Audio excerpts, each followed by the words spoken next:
3시가 되면 시작을 하도록 할게요.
네, 저희 이제 3시가 됐으니까 오늘 상시 교육을 시작하도록 하겠습니다.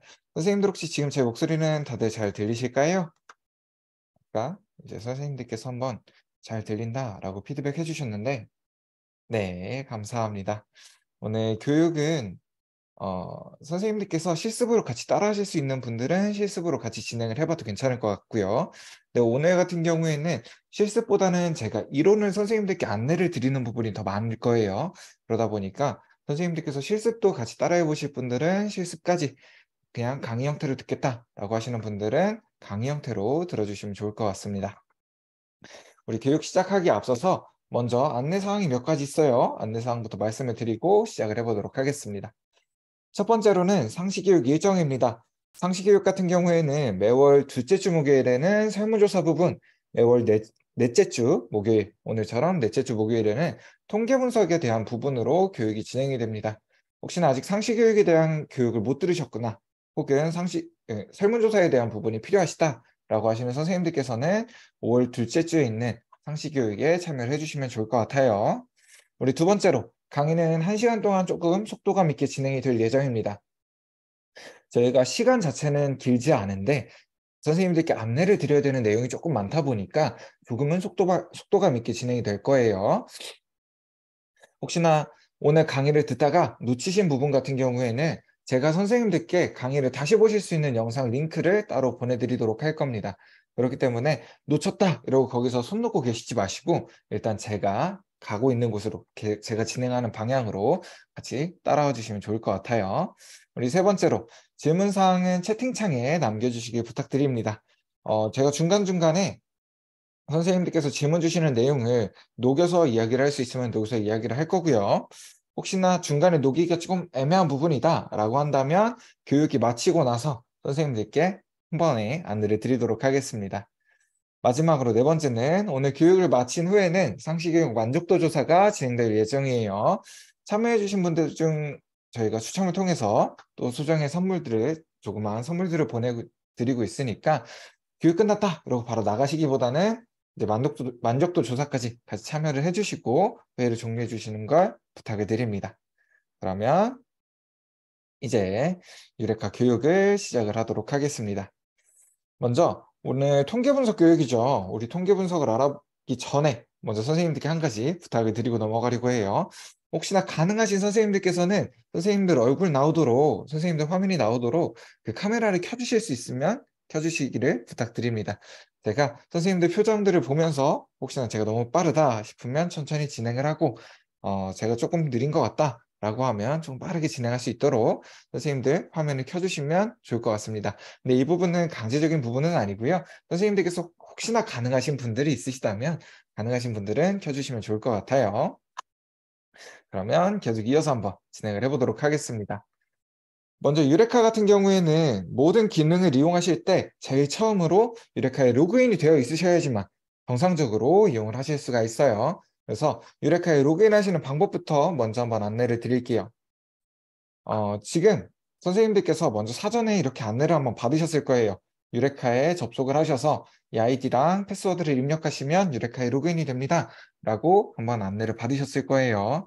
네, 이 아이디와 패스워드, 지금 입력되어 있는 아이디와 패스워드 같은 경우에는 선생님들께서 교육에만 사용이 가능한 교육용 아이디와 패스워드입니다. 그래서 오늘 교육이 끝나고 나면 제가 다시 사용할 수 없도록 막아둘 거예요. 선생님들께서 정상적으로 로그인을 하시기 위해서는 유레카 홈페이지에 오른쪽 아래를 보시면 유레카 활용 팁이라는 게시판이 있고요. 이곳에 지역별 로그인 방법이라는 게시글이 있습니다. 이 게시글을 클릭해서 들어오시면 선생님들 지역에 따라서 로그인 하실 수 있는 방법이 기재가 되어 있을 거예요. 이 방법을 따라서 유레카에 로그인을 해주시면 됩니다.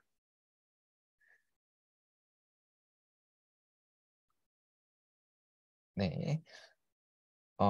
오늘 강의 같은 경우에는 제가 앞서서 말씀드렸듯이 제가 선생님들께 다시 보실 수 있도록 영상 링크 하나 남겨드릴 거예요. 그래서 그 부분 확인해 주셔도 괜찮으시고요. 중간에 혹시나 회의를 종료해 주셔야 된다라고 하신다면 네, 다음번에 다시 한번 들어주셔도 괜찮습니다.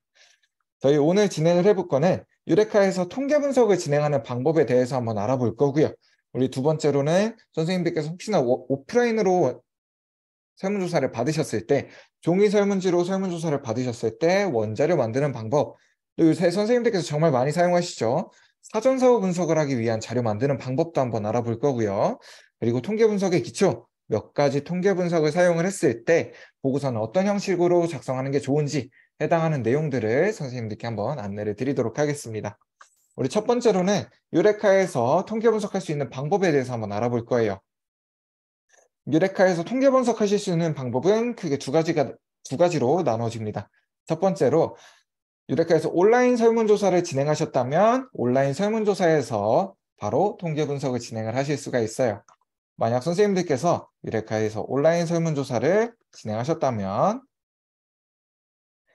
온라인 설문조사에 응답자가 생기시게 될 거고요. 지금처럼 응답자가 생기셨다면 설문조사 관리에 통계 분석하기 버튼을 클릭해서 가장 기본적인 빈도표 그리고 그래프를 확인하실 수가 있습니다. 이때 빈도표와 그래프뿐만 아니라 내가 추가적인 통계 분석을 진행을 하고 싶다라고 하신다면 상단에 보이는 통계 분석 3.0 버튼을 클릭을 해주시면 돼요. 그러면 이스트 3.0이라는 새로운 페이지로 연결이 되실 거고요. 이곳에 있는 왼쪽에 통계 분석 메뉴를 클릭해 주시게 되면 기술 통계량부터 빈도 분석, 교차 분석뿐만 아니라 요즘 선생님들께서 정말 많이 사용하세요. 사전사후 분석인 대응표본 T검정, 그리고 상관 분석과 단순 회귀 분석까지 다양한 종류의 통계 분석들을 모두 활용을 하실 수가 있습니다. 분석하실 수 있는 방법도 참 간단해요. 제가 예를 들어서 평균 구하는 분석만 한번 보여드리도록 하겠습니다. 저희는 평균 구하는 분석을 기술 통계량 분석이다라고 이야기를 해요.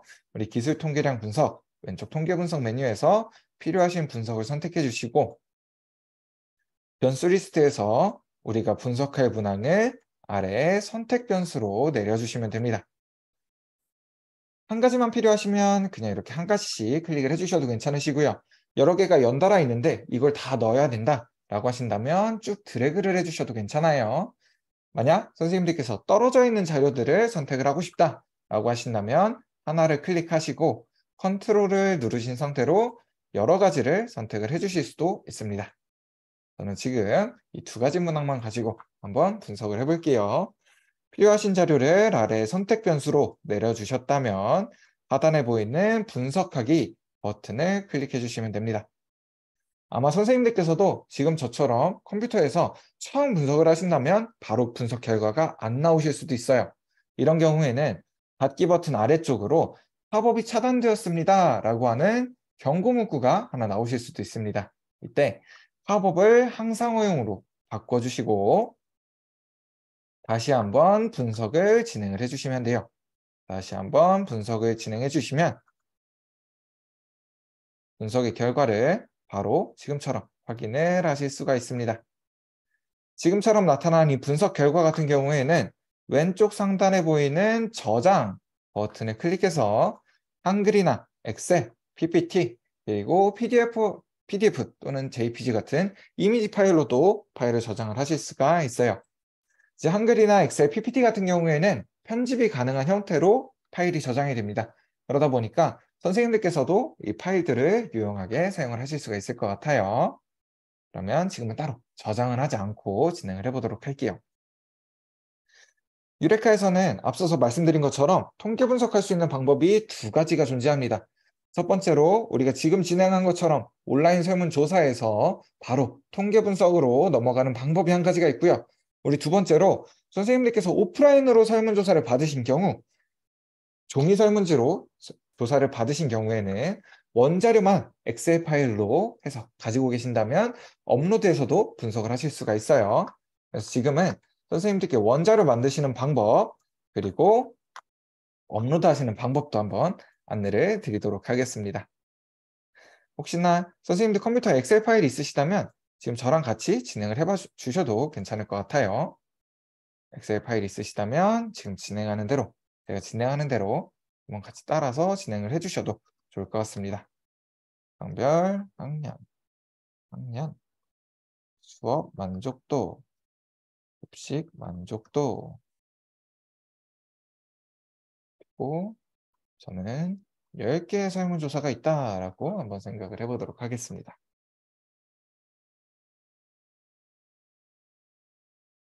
저는 여기까지 작성하고 혹시나 저랑 같이 진행하시는 선생님들을 위해 잠깐만 기다렸다가 진행을 하도록 할게요.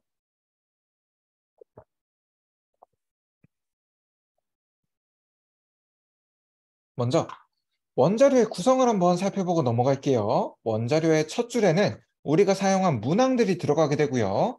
두 번째 줄부터는 가로로 한 줄, 한 줄이 각 한 사람의 응답이 됩니다. 그래서 지금은 급식 만족도까지 총 4개의 문항이 있지만 이 급식 만족도 이후로 추가적인 문항을 더 받으신다면 오른쪽으로 한 칸씩 늘어나게 되고요. 지금은 10명의 응답자만 있다라고 가정을 해봤어요. 만약 선생님들께서 응답을 더 추가적으로 받아주셨다면 아래로 한 줄 한 줄 쌓여나가는 게 원자료의 형태인 거예요. 그러면 지금처럼 원자료의 틀을 만들어 주시고 이제 오프라인 설문조사를 보시면서 한번 입력을 해 보셔야겠죠. 만약 선생님들께서 오프라인 설문조사를 받으셨다면 가장 먼저 해주셔야 될 부분은 입력하시는 게 아니에요. 제일 처음 해주셔야 될 거는 선생님들께서 받으신 설문조사 제일 윗장에 있는 걸 오른쪽 상단 또는 왼쪽 상단에 1번 설문지부터 그 아래는 2번 설문지, 그 아래는 3번, 4번 이렇게 마지막에 있는 설문지는 마지막 설문조사까지, 마지막 설문지 번호까지 설문지 번호를 부여해 주셔야 됩니다. 이 과정은 학생들에게 또 학생들을 관리할 수 있는 학번을 부여해 주죠. 이것과 동일하게 설문조사에도 설문조사를 관리할 수 있는 설문지 번호를 부여해 주는 과정이에요. 지금처럼 1번부터 마지막 설문지까지 설문지 번호를 모두 부여를 해주셨다면 가장 위에 있는 1번 설문지를 보고 가로로 한 줄씩 입력을 해주도록 할 거예요. 먼저 1번 설문지를 보니까 성별은 1번이 남학생이었고요. 학년은 2번이었던 2학년, 수업 만족도는 만족함이었던 4번, 급식 만족도는 매우 만족함이었던 5번을 준 학생이었네요. 이렇게 하나의 설문조사를 입력하기 시작하셨다면 가로로 해당하는 설문조사를 모두 입력해 주셔야 된다는 거, 이 부분은 꼭 기억을 해주셨으면 좋겠어요. 이제 이렇게 말씀을 드리면 종종 선생님들께서 다시 한번 질문 주시는 경우가 있으세요. 성별부터 먼저 쭉 다 입력하고 다음 학년 쭉 입력하고 이 부분이 훨씬 더 편하지 않느냐라고 질문 주시는 경우가 있습니다. 근데 이 부분은 선생님들께서도 실제로 한번 진행해 보시면 아, 이게 참 불편하구나 라는 과정인 걸 아실 수가 있을 거예요. 한번 예를 들어 볼게요. 선생님들께서 만약 세로로 입력하신다면 1번 설문조사부터 마지막 설문지까지 하나하나 넘겨가면서 성별에 대한 자료만 쭉 입력을 해주게 됩니다. 이제 마지막 설문지까지 다 확인을 했어요. 그렇다고 끝이 아니죠. 다시 처음으로 넘어와서 학년에 대한 자료만 또 1번 설문지부터 마지막 설문지까지 모두 확인을 해주셔야 됩니다.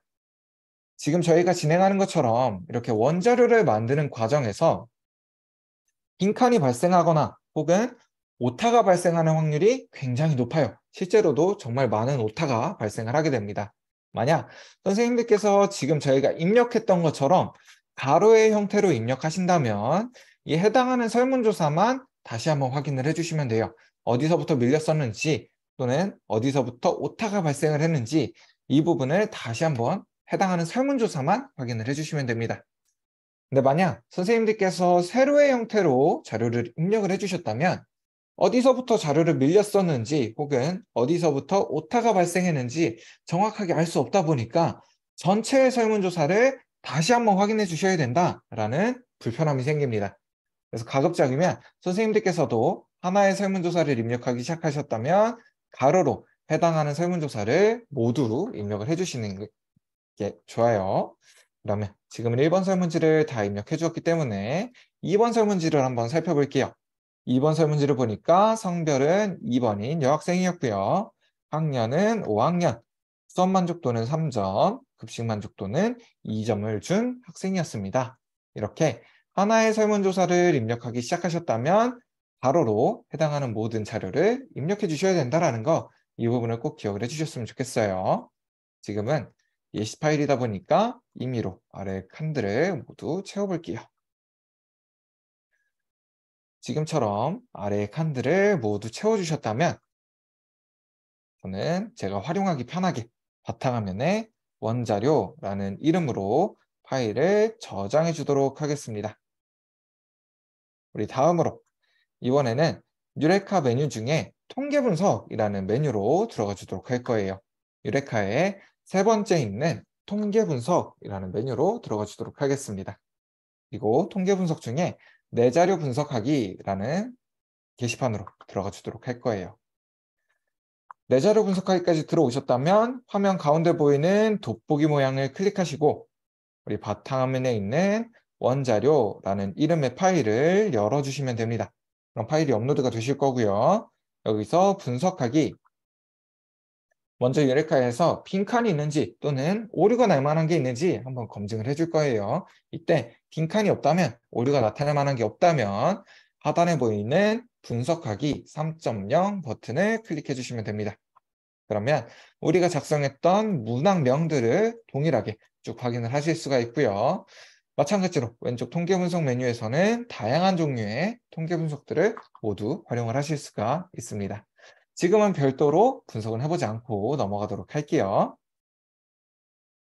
그럼 이번에는 선생님들께서 요새 정말 질문을 많이 주세요. 사전사후 분석 어떻게 해야 되나요? 라는 질문을 많이 주셔서 해당하는 분석, 사용할 수 있는 방법을 한번 알려드리도록 하겠습니다. 먼저 선생님들께서도 사전사후 분석을 하시기 위해서는 지금처럼 총 2개의 원자료가 필요합니다. 우리 첫 번째로는 사전에 대한 원자료가 한 가지 필요하고요. 두 번째로는 사후에 대한 원자료가 별도로 한 가지 필요해요. 그리고 사전사후 분석을 진행하시기 위해서는 사전 자료와 사후 자료가 합쳐진 새로운 통합 파일이 한 가지가 더 필요합니다. 그래서 지금은 사전조사와 사후조사를 합치는 방법을 한번 보여드릴 거예요. 사전조사와 사후조사를 합치실 때는 사후조사에서 선생님들께서 사용하실 자료를 쭉 블록을 잡아주세요. 쭉 블록을 잡으신 다음 마우스 오른쪽 버튼 클릭해서 복사, 그리고 사전조사의 자료 오른쪽으로 그대로 붙여 넣어 주시면 됩니다. 굉장히 간단하죠? 제가 이 부분은 선생님들께 말씀을 드리는 이유가 있어요.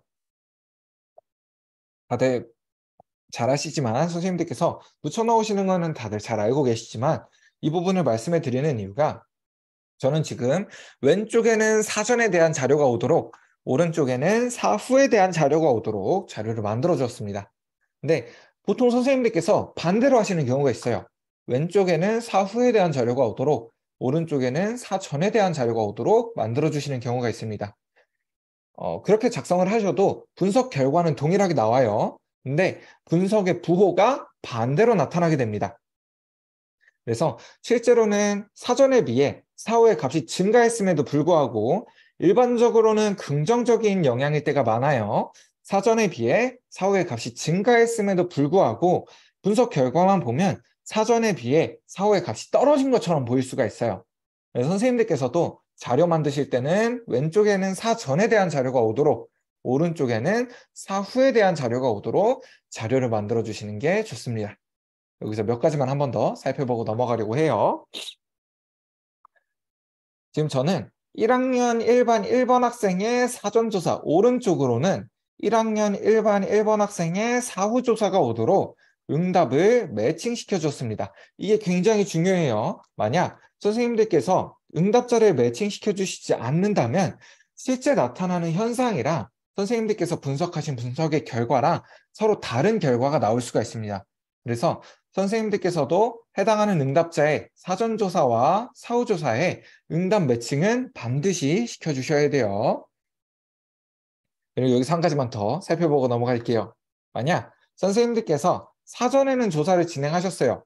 사전에는 조사를 진행을 하셨는데 사후조사를 진행하시기 전에 이 학생이 전학을 가버렸습니다. 그러면 사후에는 바로 조사를 진행을 할 수가 없겠죠. 지금처럼 사전과 사후 한쪽에만 응답이 들어있는 경우에는 사전사후 분석하시기 전에 이 해당하는 응답자의 응답을 지워주셔야 돼요. 그래서 사전과 사후 모두 응답자가 있는 형태로 응답을 만들어 주셔야 됩니다. 반대의 경우도 마찬가지겠죠. 만약 선생님들께서 사전에는 따로 조사를 진행을 못 하셨어요. 근데 사후조사 진행하시기 전에 이 학생이 전학을 와서 이제 조사를 진행했다면 마찬가지로 사전에 대한 응답이 없기 때문에 이 자료는 지워주셔야 됩니다. 반드시 사전과 사후 모두 응답자가 있는 상태로 응답자 매칭까지 시켜주셔서 활용을 해주셔야 돼요. 그러면 지금은 자료를 다 만들어 주었기 때문에 저는 새로운 파일로 바탕화면에 통합이라는 파일로 파일을 저장을 해주도록 하겠습니다. 통합이라는 새로운 파일로 파일을 저장해 줄게요. 마찬가지로 작업 중이었던 파일은 닫아줄 거고요. 이번에는 유레카의 통계 분석 메뉴 중에 수업 효과성 분석 메뉴로 들어가 주도록 할 거예요. 선생님들께서 종종 질문을 주시는 것 중에 하나가 내 자료 분석하기랑 수업 효과성 분석에 무슨 차이가 있냐? 라는 질문을 주세요. 내 자료 분석하기, 수업 효과성 분석, 기능은 동일합니다. 아무 데서나 사용을 해주셔도 상관이 없어요. 차이가 나는 부분은 내 자료 분석하기에서는 앞서서 선생님들께 보여드렸던 원자료 만드는 방법이 기재가 되어 있고요. 우리 수업 효과성 분석에서는 제가 방금 선생님들께 안내드렸던 사전조사와 사후조사를 하나의 파일로 합치는 방법이 기재되어 있다라는 차이만 있고 기능은 모두 동일하게 사용을 하실 수가 있습니다. 그러면 마찬가지로 화면 가운데 돋보기 모양을 클릭해 준 다음 이번에는 통합이라는 이름의 파일을 열어줄 거예요. 다음으로 분석하기. 오류가 검출되지 않았다면 하단에 분석하기 3.0 버튼을 클릭해 주도록 하겠습니다. 지금은 사전사후 분석하는 거 한번 보여드릴 거예요.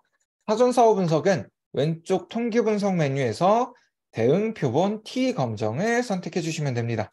우리가 보통 사전사후 검정이다 라고 많이 부르지만 이걸 통계적인 기법으로는 대응 표본 T 검정이다 라고 이야기를 해요.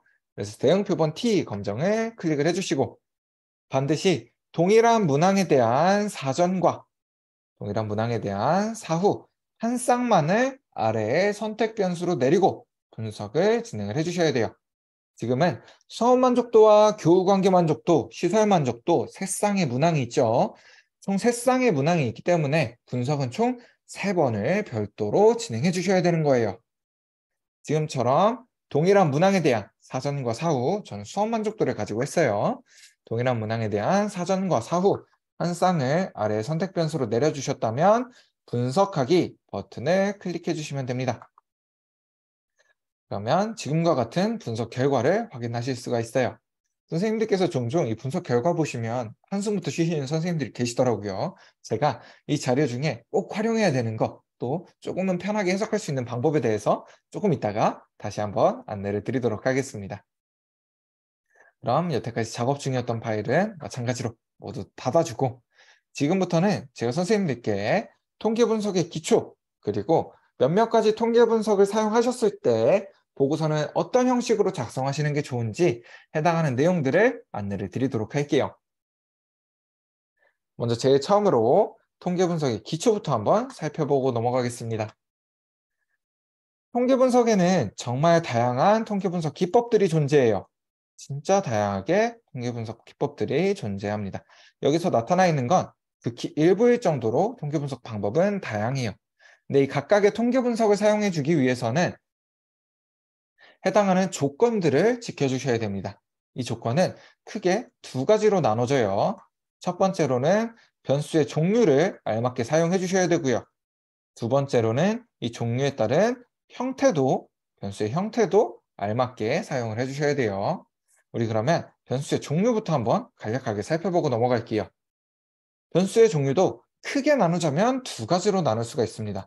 첫 번째로 나는 독립적이야. 내가 마음대로 변할 거야. 라고 이야기를 하는 독립변수가 있고요. 두 번째로 독립변수야 너가 변했네. 그럼 나도 따라서 변해야겠다. 라고 이야기하는 종속변수가 있습니다. 이때 독립변수가 먼저 변하게 되면 종속변수는 이거에 영향을 받아서 따라서 변하게 되는 왼쪽에서 오른쪽으로의 흐름이 생기게 되고요. 이 흐름에 얹혀지는 변수의 형태에 따라서 사용할 수 있는 분석 방법이 정해지게 되는 거예요. 그럼 이번에는 변수의 형태에 대해서도 한번 알아볼게요. 이 변수의 형태도 크게 두 가지로 나누어집니다. 첫 번째로 숫자가 아니라 그 숫자에 연구자가 부여해준 속성이 중요한 변수가 있어요. 예를 들어서 성별이나 종교 또는 지역, 이런 자료들이 속성이 중요한 변수가 되겠죠. 우리는 이런 자료를 질적 변수다라고 이야기를 합니다. 여기서 선생님들께서 가장 많이 사용하실 자료인 성별을 한번 예시로 들어볼게요. 우리가 보통 성별에 대한 문항을 사용을 하게 되면 보기 1번을 남자, 보기 2번을 여자로 두고 사용을 하게 되죠. 이때 보기의 순서를 바꿔서 보기 1번을 여자, 보기 2번을 남자로 두고 사용하신다고 하더라도 설문조사에 응답을 받고 통계 분석을 진행할 때는 아무런 지장이 없습니다. 가끔 이렇게 말씀을 드리면 선생님들께서 에이 그래도 1번은 남자여야지 라고 이야기를 하시는 선생님들도 계시기는 해요. 근데 설문조사에 응답을 받거나 또는 통계 분석을 진행할 때는 1번이 남자든 1번이 여자든 아무런 지장이 없습니다. 지금과 같은 질적 변수는 지금처럼 숫자를 중요하게 생각하지 않아요. 숫자를 중요하게 생각하지 않다 보니까 평균 점수를 사용하지 않습니다. 다시 한번 성별로 예를 들어볼게요. 우리가 1번을 남자, 2번을 여자라고 했을 때 1번과 2번의 평균, 1과 2의 평균은 1.5가 나오죠. 이 1.5는 성별에서 아무런 의미를 가지지 않습니다. 이렇게 말씀드리면 또 1.5면 중성이지 않느냐라고 말씀하시는 경우가 있으세요. 근데 성별에서 중성을 표시하실 경우에는 보기 3번이나 보기 4번이나 이렇게 별도의 보기를 지정을 해주셨어야 됩니다. 이러한 질적 변수는 평균을 보지 않는 대신에 남학생은 전체 응답자 중에 몇 명 있고 몇 퍼센트 있는지, 여학생은 전체 응답자 중에 몇 명 있고 비율로는 어떻게 되는지에 대한 응답자의 숫자 그리고 백분율을 중요하게 생각합니다. 이러한 질적 변수랑은 반대로 숫자 자체가 중요한 변수가 있어요. 우리는 이런 변수를 양적 변수다라고 이야기를 합니다. 예를 들어서 시험 점수 또는 키, 몸무게 등이 있겠네요. 우리 시험 점수를 한번 예를 들어볼게요. 예를 들기 전에 우리 이러한 양적 변수 같은 경우에는 숫자 자체가 중요한 의미를 가지다 보니까 평균 그리고 표준 편차를 중요하게 생각합니다. 우리 시험으로 예를 들어보면 우리 학교에서 시험을 봤다라고 했을 때 내 시험 점수가 우리 학교의 평균 점수보다 높은가 또는 낮은가가 중요하게 생각하게 되겠죠. 그렇기 때문에 양적 변수 같은 경우 평균, 표준 편차를 중요하게 생각한다라고 기억을 해주시면 좋을 것 같아요. 이때 질적 변수로도 양적 변수로도 모두 사용할 수 있는 문항이 한 가지 존재해요. 바로 척도형 문항이 그 주인공입니다. 우리가 보통은 5점 척도를 많이 사용하지만 3점 척도, 5점 척도, 7점 척도 모두 다 동일하게 사용을 하실 수가 있어요. 지금은 제가 선생님들께서 많이 사용하시는 문항 유형인 만족도 문항, 5점 척도의 만족도 문항을 가지고 한번 예시를 들어드릴게요. 제가 가지고 온 예시 문항은 1번은 전혀 만족하지 않는다부터 시작해서 5번은 매우 만족한다의 순서로 입력이 된 만족도 문항입니다. 이때 각각의 보기를 질적 변수로 보고 전혀 만족하지 않는다는 몇 명이 응답을 했고 비율로는 어떻게 되는지, 만족한다와 매우 만족한다는 각각 몇 명이 응답을 했고 그의 비율이 어떻게 되는지를 확인을 하실 수도 있고요. 전혀 만족하지 않는다는 1점부터 시작해서 매우 만족한다는 5점으로 두고 이 만족도 문항에 대한 평균 점수도 확인을 하실 수가 있겠죠.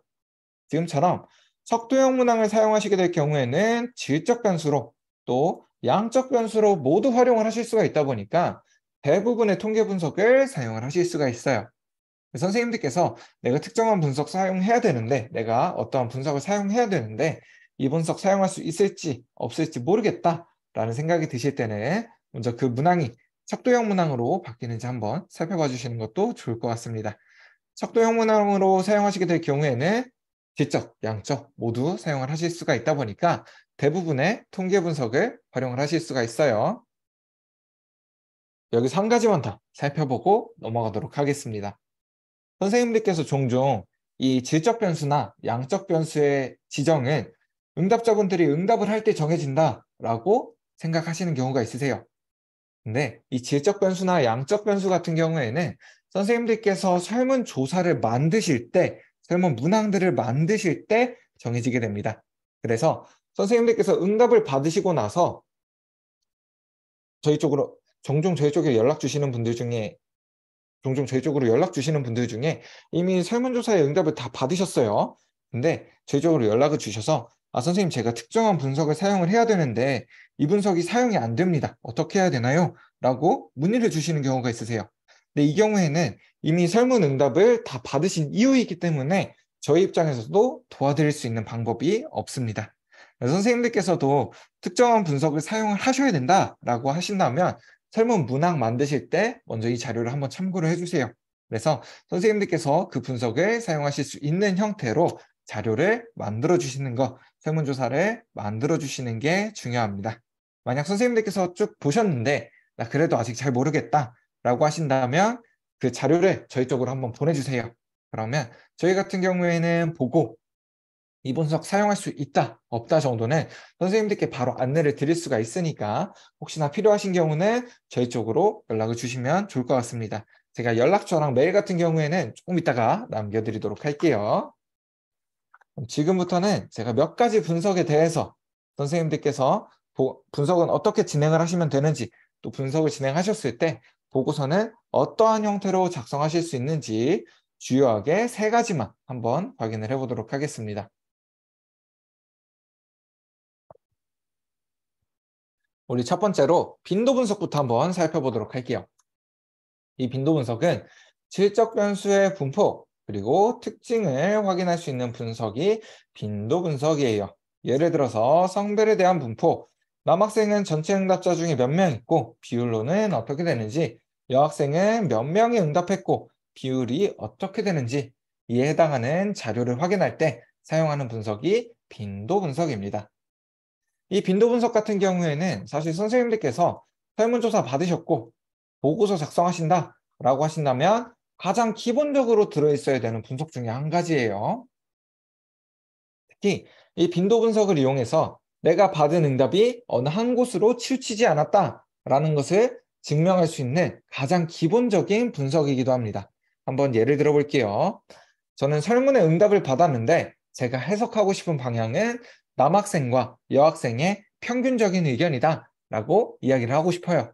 근데 응답의 결과를 보니까 전체 응답자의 10%만 남학생이었고 전체 응답자의 90%가 여학생이다 라고 한다면 이때는 남학생과 여학생의 평균적인 의견이다 라기보다는 여학생의 의견에 가깝다라고 이야기를 할 수가 있겠죠.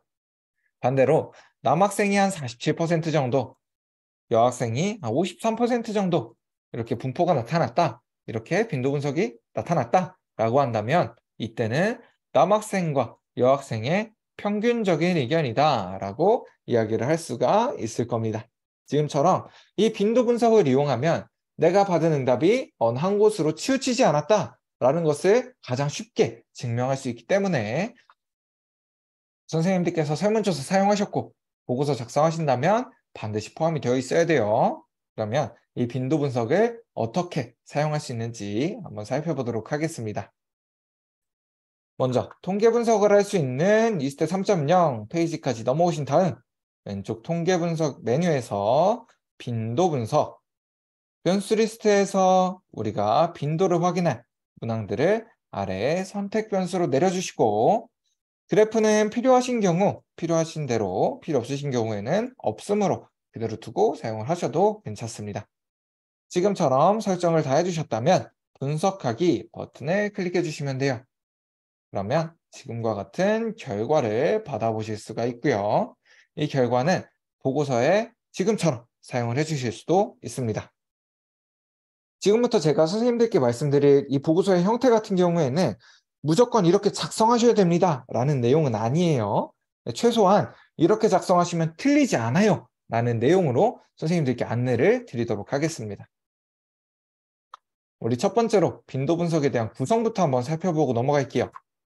가장 왼쪽에는 우리가 사용한 문항이 들어가게 되고요. 중간에는 몇 명이 있는지, 오른쪽에는 비율은 어떻게 되는지 해당하는 자료를 입력을 해주시면 됩니다. 여기서 선생님들께서 가장 많이 빼고 입력하시는 부분 중에 하나가 이 전체에 대한 응답을 빼고 작성하시는 경우가 굉장히 많이 있어요. 근데 이 전체에 대한 응답은 반드시 포함이 되어 있어야 됩니다. 지금이야 남학생이 47명, 여학생이 53명, 더하면 100명, 이게 한눈에 들어올 수가 있어요. 하지만 응답자의 숫자가 늘어나거나 보기의 숫자가 많아지게 될 경우에는 전체 응답자가 몇 명인지 100%의 기준이 몇 명이 기준인지 이 부분이 한눈에 들어오지 않을 수가 있습니다. 그렇기 때문에 전체에 대한 응답은 항상 함께 작성을 해주시는 게 좋아요. 다음으로 우리가 사용한 문항들과 문항에 대한 각각의 보기, 보기별 응답자 숫자, 비율을 입력을 해주시면 됩니다. 지금 저는 성별과 학교급 두 가지만 입력을 해줬어요. 선생님들께서 추가적인 자료를 더 분석을 해주셨다면 학교급 아래쪽으로 하나씩 더 추가를 해주시면 됩니다. 그러면 이 자료를 한번 해석을 해볼게요. 모든 통계 분석을 사용하셨을 때는 가장 기본적으로 내가 어떠한 것을 위해 어떠한 분석을 사용을 했는지 사용한 목적과 사용 방법이 기술이 되어 있어야 됩니다. 한번 진행을 해보도록 할게요. 전체 응답 학생의 성별의 분포를 확인하기 위해 빈도 분석을 실시하였다. 지금처럼 사용한 목적과 사용한 방법을 먼저 기술을 해주시고 분석 결과 성별은 남학생이 47%, 여학생이 53%의 분포를 보이는 것으로 나타났다. 지금처럼 보기가 두 가지일 경우에는 어떤 것 먼저 말씀을 해주셔도 상관이 없습니다. 오히려 보기 순서대로 말씀을 해주시는 게 훨씬 편하실 수도 있어요. 하지만 보기가 세 가지 이상으로 늘어났다라고 한다면 빈도가 높은 것을 먼저 동일한 것끼리는 묶어서 설명을 해주시는 게 선생님들께서 기술하실 때 훨씬 편하게 기술하실 수가 있을 거예요. 한번 진행을 해볼게요. 학교급의 경우 고등학교가 34%이며 초등학교와 중학교가 각각 33%였다. 지금처럼 빈도가 높은 것을 먼저 동일한 것끼리는 묶어서 설명을 해주시면 선생님들께서 기술하실 때 훨씬 편하게 기술하실 수가 있으실 거예요. 여기서 한 가지만 더 말씀을 드리고 넘어가려고 합니다. 지금 저 같은 경우에는 퍼센트를 앞에 명수를 뒤에 입력을 해줬어요. 이 부분은 필수적인 부분은 아니지만 저희가 보통 빈도 분석을 진행할 때는 어느 집단에서 응답이 더 많이 나왔는지를 확인하기 위해 사용을 하죠. 그러다 보니까 명수보다는 그걸 한눈에 확인할 수 있는 퍼센트를 먼저 작성을 해주시고 뒤에 해당하는 근거가 되는 명수를 작성을 해주시는 게 좋습니다. 그러면 이번에는 넘어가서 기술 통계량 분석을 한번 살펴볼게요. 이 기술 통계량 분석은 양적 변수의 특징을 확인할 수 있는 분석입니다. 조금 쉽게 말씀을 드리면 평균 구할 때 사용한다 라고 생각을 해주셔도 괜찮을 것 같아요. 예를 들어서 우리 반 시험의 평균 점수나 만족도 조사의 평균 점수를 구할 때 사용하는 분석이 기술 통계량 분석입니다. 우리 기술 통계량 분석은 앞서서 제가 선생님들께 분석하는 거 한번 보여드렸었죠. 이스텝 3.0까지 들어와 주신 다음 왼쪽 통계 분석 메뉴에서 기술 통계량 변수 리스트에서 우리가 평균 구할 문항들을 아래에 선택 변수로 내려주시고 분석하기 버튼을 클릭을 해주시면 됩니다. 지금은 5점 척도로 사용된 세 가지 문항을 양적 변수로 보고 평균 점수를 한번 구해볼 거예요. 그러면 지금과 같은 결과가 나타납니다. 여기서 다른 값들은 사용을 해주셔도 괜찮고 사용하지 않으셔도 괜찮아요. 제가 반드시 사용하셔야 되는 세 가지만 안내를 드릴게요. 첫 번째로 대부분의 통계 분석을 사용하셨을 때는 관측치 또는 빈도 또는 응답자 수라고 입력이 되어 있는 부분을 함께 사용을 해주시는 게 좋아요. 그래서 관측치와 우리가 보통 기술 통계 구할 때는 평균을 위해서 사용을 하죠. 그렇기 때문에 평균 그리고 이 부분은 선생님들께서 많이 놓치시는 부분 중에 하나인데 평균이 따라 나오면 이 표준 편차는 반드시 함께 나타나야 됩니다. 가급적이면 함께 나타나야 돼요. 그래서 관측치와 평균, 표준 편차 이 세 가지는 반드시 사용을 해주시는 게 좋습니다. 다른 값들은 선생님들께서 필요에 따라서 사용을 해주셔도 괜찮고 사용하지 않으셔도 괜찮아요. 선생님들께서 평균에 대한 의미, 평균이 중요한 건 많이들 알고 계시더라고요. 근데 표준 편차의 의미를 조금은 혼동하시는 분들이 있으셔서 지금 간단하게 평균과 표준 편차에 대해 한번 살펴보고 넘어가도록 하겠습니다. 먼저 제가 두 가지 예시를 가지고 왔어요. 첫 번째로는 평균이 3.8, 표준 편차가 1.0인 국어 수업 만족도에 대한 거 한 가지 가지고 왔고요. 두 번째로는 평균이 3.1, 표준 편차가 1.5인 수학 수업 만족도를 한 가지 가지고 왔습니다. 우리 국어 수업 만족도를 가지고 먼저 한번 살펴볼게요. 국어 수업 만족도에 대한 자료가 이렇게 쭉 나열이 되어 있어요. 이렇게 쭉 자료가 분포가 되어 있다고 할 때 이 모든 자료들을 대표할 수 있는 값이 평균인 3.8입니다. 지금 나타난 이 모든 자료들을 대표할 수 있는 값이 평균인 3.8이에요. 그리고 이 대표할 수 있는 값 평균인 3.8을 기준으로 플러스 1 표준 편차인 4.8, 마이너스 1 표준 편차인 2.8 이 사이에 대부분의 응답값들이 포함이 되는 것을 이야기합니다. 대략 전체 응답의 약 70% 정도는 이 범위 안에 포함이 된다라고 생각을 해주셔도 괜찮을 것 같아요. 그러면 우리 수학 수업 만족도를 가지고 다시 한번 살펴볼게요. 수학 수업 만족도에 대한 자료가 이렇게 쭉 나열이 되어 있다라고 할 때, 이렇게 쭉 분포가 되어 있다라고 할 때, 이 모든 자료들을 대표할 수 있는 값이 평균인 3.1입니다. 그리고 이 3.1을 기준으로 플러스 1 표준 편차인 4.6, 마이너스 1 표준 편차인 1.6, 이 사이에 대부분의 응답값들이 들어있는 것을 의미해요. 아마 선생님들께서 지금 보시면서 아셨을 거예요. 표준 편차가 커지면 커질수록 자료가 평균으로부터 더 넓게 분포를 하고 있죠. 반대로 표준 편차가 작아지면 작아질수록 조금 더 평균에 밀집되어 있는 형태로 자료가 분포가 되게 됩니다. 지금처럼 평균 같은 경우에는 해당하는 자료들을 대표할 수 있는 값이고 이 대표할 수 있는 값을 기준으로 자료가 어떻게 분포하고 있는지 이에 해당하는 정보가 표준 편차에 대한 정보다 보니까 선생님들께서 평균을 사용하실 경우에는 그 친구 또는 이웃이 되는 표준 편차에 대한 점수도 함께 사용을 해주셔야 됩니다. 그러면 우리는 앞서 나타났던 분석 결과를 보고서에 어떤 형태로 작성할 수 있는지 한번 살펴보도록 할게요. 먼저 마찬가지로 구성부터 한번 살펴보고 넘어가도록 하겠습니다. 왼쪽에는 우리가 사용한 문항이 들어가게 되고요. 중간에는 평균, 오른쪽에는 표준 편차를 입력을 해주시면 됩니다. 그리고 표 제목 쪽에 우리가 사용한 자료의 개수를 함께 입력을 해주시면 돼요. 저는 지금 관측치, 평균, 표준 편차 이렇게 세 가지만 사용을 해주었지만 선생님들께서 최대값, 최소값 또는 외도 첨도와 같은 추가적인 통계량 값들을 더 사용을 해주신다면 표준 편차 오른쪽으로 한 칸씩 더 늘려나가 주시면 됩니다. 그러면 이 자료를 한번 해석해 볼게요. 모든 통계 분석을 사용하셨을 때는 사용한 목적과 방법이 기술되어 있어야 된다라고 말씀드렸죠.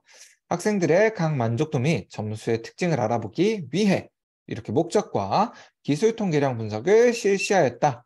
사용한 방법을 기술을 해주시고 5점 척도의 질문 중 국어 수업 만족도에 대해 평균은 3.8점으로 응답자들이 대체로 국어 수업에 보통 이상의 만족도를 가진 것으로 확인이 되었다. 수학 수업 만족도에 대해서는 평균이 3.88, 학교생활 만족도는 평균이 3.81로 나머지 두 변수 또한 만족도가 만족에 가까움을 확인할 수 있었다. 이렇게 입력을 해주시면 될 것 같습니다. 저는 지금 선생님들께 구두사항으로만 안내를 드리다 보니까 평균 점수만 읽었어요. 근데 선생님들께서 기술해 주실 때는 괄호 안에 있는 표준 편차 점수까지도 함께 입력을 해주셔야 됩니다. 여기서 한 가지만 더 살펴보고 넘어갈게요. 지금 저는 국어 수업 만족도에 대해서는 보통 이상이다. 나머지 두 개는 만족에 가깝다. 라고 입력을 해줬어요. 이 부분은 제가 선생님들께 일부러 보여드리고 싶어서 두 가지를 다 가지고 왔습니다.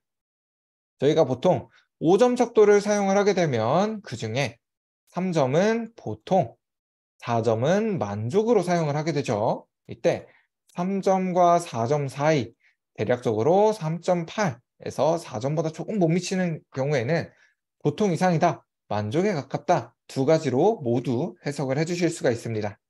어쨌든 4점은 되지 않았기 때문에 보통 이상이다 라고 입력을 해주실 수도 있고요. 4점에 가깝게 나타났기 때문에 만족에 가깝다 라고 입력을 해주실 수가 있는 거예요. 이 부분은 연구자분의 선택입니다. 선생님들께서 선택을 해주시면 돼요. 나는 만족에 가깝게 나타나는 게 만족이라고 하는 게 나한테 조금 더 유리해 라고 하실 경우에는 만족에 가깝다. 또는 나는 만족이라는 것 자체를 그래도 조금은 보수적으로 보겠어 라고 하신다면 보통 이상이다. 두 가지 모두 사용을 하실 수가 있어요. 이때 주의하셔야 될 부분은 하나의 기준을 정해주셨다면 모든 문항에 대해 동일한 기준을 적용을 해주셔야 된다라는 부분이에요. 예를 들어서 어떤 문항은 3.83점인데 만족에 가깝다라고 작성을 해주시고 어떤 부분은 3.85점인데 보통 이상이다 라고 작성을 해주시면 안 된다라는 거예요. 만약 3.8이 넘어가는 거는 모두 만족에 가깝다라고 하겠어 라고 한다면 모두 다 동일한 기준을 적용해 주셔야 된다라는 거, 이 부분만 꼭 기억을 해주셨으면 좋겠습니다. 그러면 우리 마지막으로 대응표본 T검정까지만 한번 살펴보고 교육을 종료하도록 하겠습니다. 우리 대응표본 T검정, 우리 선생님들께서는 사전사후 분석이라고 많이 이야기를 하시더라고요. 사전사후 분석이라고 하시는데 이 대응표본 T검정 같은 경우에는 사전에 대한 점수와 사후의 점수의 평균 차이를 확인할 수 있는 분석이 대응표본 T검정입니다. 이 대응표본 T검정 같은 경우에는 세 가지 주의하셔야 될 사항이 있어요. 첫 번째로는 시간의 차이를 두고 사전조사, 사후조사를 진행을 해주셔야 됩니다. 예를 들어서 학기 초에 조사를 진행하셨다면 학기 말에 사후조사를 진행하시거나 학년 초에 사전조사를 진행하셨다면 학년 말에 사후조사를 진행하시는 것처럼 시간의 차이를 두고 조사를 진행을 해주셔야 돼요. 특히 학생들을 대상으로 조사하시는 경우에는 가급적이면 방학은 끼지 않는 것이 좋다라고 많이 이야기를 하시고요. 최소한 1년을 넘지 않는 범위 내에서 조사를 진행을 해주셔야 된다라고 많은 선생님들께서 이야기를 하고 계세요. 우리 두 번째로 한번 살펴볼게요. 두 번째는 사전과 사후에 동일 응답자의 응답을 매칭시켜 주셔야 됩니다. 이 부분은 앞서서도 자료 만들면서 한번 소개를 드렸었죠. 1학년 1반 1번 학생의 사전조사 오른쪽으로는 1학년 1반 1번 학생의 사후조사가 오도록 응답을 매칭시켜 주셔야 됩니다. 그렇지 않으면 실제 나타난 결과와 통계 분석의 결과가 서로 다르게 표시가 될 수가 있어요. 우리 마지막으로 동일한 문항을 사용해서 사전조사, 사후조사를 실시해 주셔야 됩니다. 보통 선생님들께서 사전조사 전에는 문항을 좀 급하게 만드시고 사후조사 전에 설문조사 자체를 다시 한번 꾸미시는 경우가 있으세요. 이 경우에는 대응표본 T검정을 사용을 하실 수가 없습니다. 반드시 동일한 문항, 동일한 설문지를 사용해서 설문조사를 진행을 해주셔야 돼요. 조금 예민하게 보시는 분들은 설문 문항의 순서가 변경이 되어도 이게 문항에 영향을 끼칠 수 있다라고 보시는 분들도 있으십니다. 선생님들께서도 반드시 동일한 문항, 동일한 설문지를 이용해서 설문조사를 진행을 해주셔야 됩니다. 우리 다음으로 이 부분은 앞서서 확인했던 것처럼 사전조사와 사후조사를 하나의 파일로 합치는 과정이고요. 이때 중요한 부분은 반드시 응답을 매칭시켜 주셔야 된다라는 부분을 꼭 확인을 해주셨으면 좋겠어요. 다음으로 분석하는 방법이죠. 우리 대응표본 T검정은 같이 아까 한번 분석을 해봤어요. 통계 분석하는 이스트 3.0까지 들어와 주셨다면 왼쪽 통계 분석 메뉴에서 대응표본 T검정, 동일한 문항에 대한 사전과 사후 한 쌍만을 아래의 선택 변수로 내리고 분석하기 버튼을 클릭해 주시면 됩니다. 만약 선생님들께서 총 4쌍의 문항이 있다, 사전, 사후 총 4쌍의 문항이 있다 라고 한다면 4번의 분석을 별도로 진행을 해주셔야 되는 거예요. 그러면 지금과 같은 결과를 확인을 하실 수가 있습니다. 여기서부터는 제가 선생님들께서 반드시 사용하셔야 되는 자료들만 안내를 드릴게요. 가장 처음으로 우리 대응표본 T검정은 사전과 사후의 평균 차이 확인하는 분석이죠. 그렇기 때문에 평균, 우리 앞서서 기술 통계량을 보면서 평균이 나오면 표준 편차 같이 나와야 된다라고 말씀을 드렸을 거예요. 그래서 표준 편차, 또 대부분의 통계 분석에서는 빈도, 관측치, 응답수 이 자료는 사용해 주는 게 좋다 라고 말씀을 드렸죠. 그렇기 때문에 빈도에 대한 결과값까지 이 제일 처음에 보이는 대응 표본 통계 이 상자는 모두 사용을 해주시는 게 좋습니다. 다음으로 그래프가 나와요. 그래프 같은 경우에는 있으면 시각적인 효과를 주기 때문에 도움은 됩니다. 하지만 이 부분은 필수적인 부분은 아니에요. 선생님들께서 필요에 따라서 사용을 해주셔도 되고 사용하지 않으셔도 괜찮습니다. 다음으로 나타나는 대응 표본 상관 같은 경우에는 선생님들께서는 이 부분은 굳이 확인을 하지 않으셔도 괜찮습니다. 이 부분은 그냥 못 본 채 하고 지나가셔도 괜찮아요. 우리 계속 이어서 한번 살펴볼게요. 우리는 대응 표본 T검정을 진행했기 때문에 이에 해당하는 T밸류, T값, 그리고 이 T값이 통계적으로 유의미한지 알려주는 유의 확률 값을 함께 확인을 해주셔야 됩니다. 선생님들께서도 아마 유의 확률 값이 0.05보다 작으면 통계적으로 유의미하다라는 이야기를 한 번쯤은 들어보셨을 거예요. 그래서 지금은 이 0.05의 의미는 무엇인지, T밸류 또는 유의 확률이라고 불리는 건 어떤 것을 의미하는지 간략하게라도 한번 소개를 드리고 넘어가도록 하겠습니다. 먼저 이 0.05의 의미예요. 이 0.05는 우리가 유의 수준이다라고 이야기를 합니다. 이 유의 수준은 우리가 똑같은 분석을 100번 진행한다 라고 했을 때 통계적으로 유의미하다 라고 할 수 있는 오류의 최대 수준을 이야기를 해요. 이 부분은 우리가 설정해준 기준이다 라고 생각을 해주시면 좋을 것 같아요. 우리 0.05를 가지고 한번 살펴볼게요.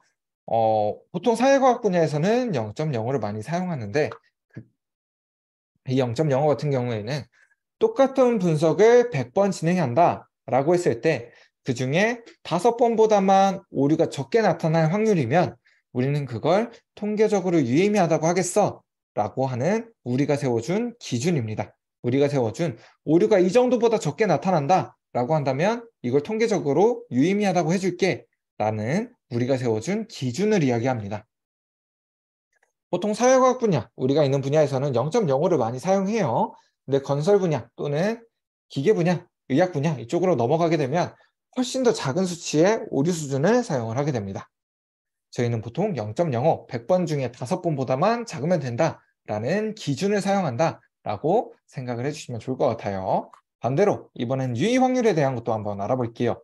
이 유의 확률 같은 경우에는 우리가 가지고 있는 자료, 우리가 실제로 소유한 자료를 가지고 통계 분석을 진행을 해봤을 때 이 자료가 오류가 나타날 확률을 이야기를 해요.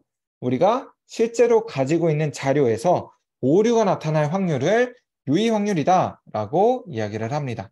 그래서 우리가 가지고 있는 자료에 오류가 나타날 확률이 우리가 세워준 기준보다 오류가 나타나는 확률이 더 적다면 우린 이걸 통계적으로 유의미하다고 하겠어 라고 하는 이야기인 거예요. 좀 어려우실 수도 있어요. 우리 아까 나온 분석 결과를 가지고 다시 한번 살펴볼게요. 우리가 세워준 기준은 0.05입니다. 이 0.05는 100번 중에 5번보다만 오류가 더 적게 나타나면 돼요. 100번 중에 5번보다만 오류가 더 적게 나타나면 됩니다. 근데 우리의 분석 결과를 보니까 유의 확률과 p-value가 우리가 가지고 있는 자료에 오류 나타난 확률이 0.000이라고 표시가 돼요. 사실 통계 분석에서 0%라는 확률은 존재하지 않습니다. 어느 정도 일정 수치까지 가다 보면 특정한 값을 갖게 돼요. 그래서 0.000으로 입력하셔도 틀린 거는 아니에요. 네, 조금 더 정확하게 사용하실 때는 0.001보다 작은 값이다 라고 표현을 해주시는 게 조금 더 정확합니다. 그럼 우리 결과값을 다시 한번 확인을 해볼게요. 우리가 세워준 기준은 100번 중에 5번보다만 적게 나타나면 우린 통계적으로 유의미하다고 하겠어 라고 기준을 세워줬죠. 근데 우리가 가지고 있는 자료에 오류가 나타날 확률을 보니까 1000번 중에 한 번보다도 오류가 더 적게 나타납니다. 우리가 세워준 기준보다 훨씬 더 작은 수치의 오류가 나타날 확률을 가지고 있어요. 그렇기 때문에 우린 이 자료를 가지고 통계적으로 유의미하다라고 이야기를 할 수가 있는 거예요. 그러면 이번에는 이 자료를 보고서에는 어떤 형태로 옮길 수 있는지 한번 살펴보도록 하겠습니다. 마찬가지로 구성부터 한번 살펴보고 넘어갈게요. 우리 사전 사후의 평균 차이 확인하는 분석이니까 사전과 사후의 각각 평균, 표준 편차를 입력을 해주시고 관측치의 개수도 제목 옆에, 표 제목 옆에 함께 입력을 해주셔야 됩니다. 다음으로 우리는 대응표본 T검정을 진행했기 때문에 T밸류, 그리고 이 T밸류가 통계적으로 유의미한지 알려주는 유의 확률 값을 함께 입력을 해주시면 됩니다. 여기서 한 가지만 더 살펴보고 넘어갈게요.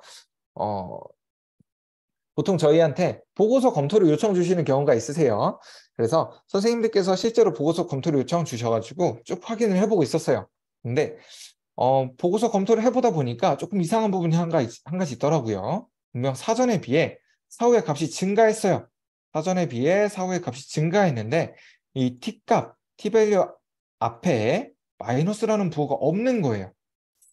이 부분이 이상해서 선생님께 다시 연락을 드려가지고 선생님 저희가 검토를 해봤는데 이 자료값이 조금 이상하다. 혹시나 통계 분석 중에 오류가 발생을 했을 수도 있고 자료에 조작이 들어갔을 수도 있다. 이 부분을 한번 확인해 주셨으면 좋겠다라고 안내를 드렸더니 선생님께서는 이 T값 앞에 있는 T밸류 앞에 붙어 있는 마이너스 부호가 불길해서 내가 다 떼버렸어요 라고 이야기를 해주시더라고요.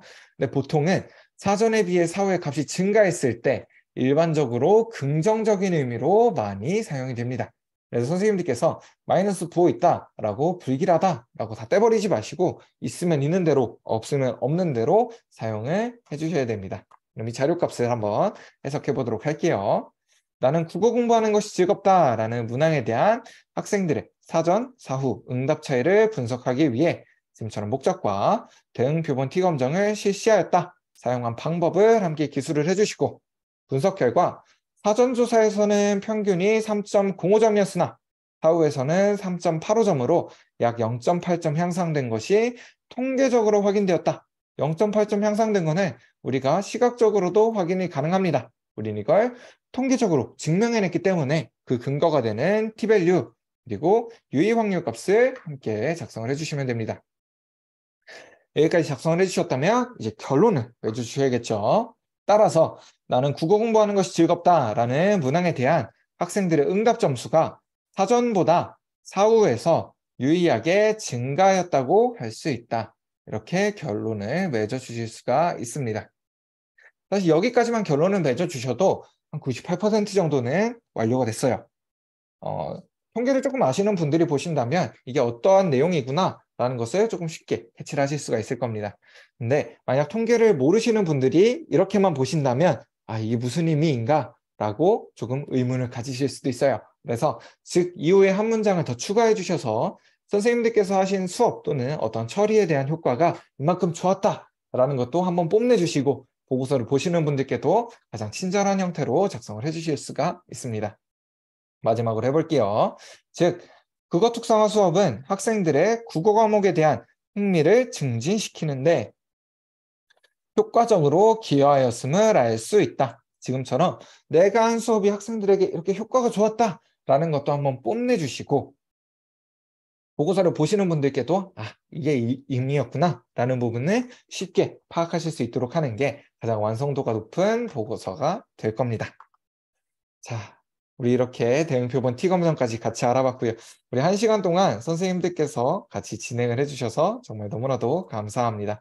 선생님들께서 우리 회의 종료하시기 전에 제 채팅창에 만족도 조사 링크 하나 남겨드릴 거예요. 이 만족도 조사까지 참여를 해주시고 질문 있으신 선생님들께서는 남아서 질문해 주셔도 괜찮고 질문 없으신 선생님들께서는 회의를 종료해 주셔도 괜찮습니다. 우리 만족도 조사 참여해 주시면 저희가 또 소정의 선물도 보내드리고 있으니까요.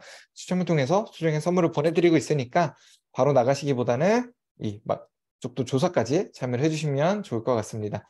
우리 1시간 동안 제가 좀 빠르게 진행을 했었죠. 1시간 동안 함께 고생해 주셔서 감사하고요. 네, 질문 있으신 선생님들께서는 남아서 질문해 주셔도 괜찮습니다. 네, 함께 고생해 주셔서 감사합니다. 그리고 앞에는 지금 제 연락처, 제가 바로 연락이 될 수 있는 연락처와 이메일을 남겨두었어요. 혹시나 유레카 이용하시면서 통계 분석이나 설문조사 이용하시다가 궁금하신 내용 있으시면 언제든 이쪽으로 연락을 주시면 제가 도와드리도록 하겠습니다. 오늘 1시간 동안 같이 고생해 주셔서 정말 너무나도 감사드립니다. 고생하셨습니다. 감사합니다. 혹시나 질문사항 있으신 선생님들께서는 질문해 주셔도 괜찮아요. 저는 잠깐만 녹화만 끊고 다시 돌아오도록 하겠습니다.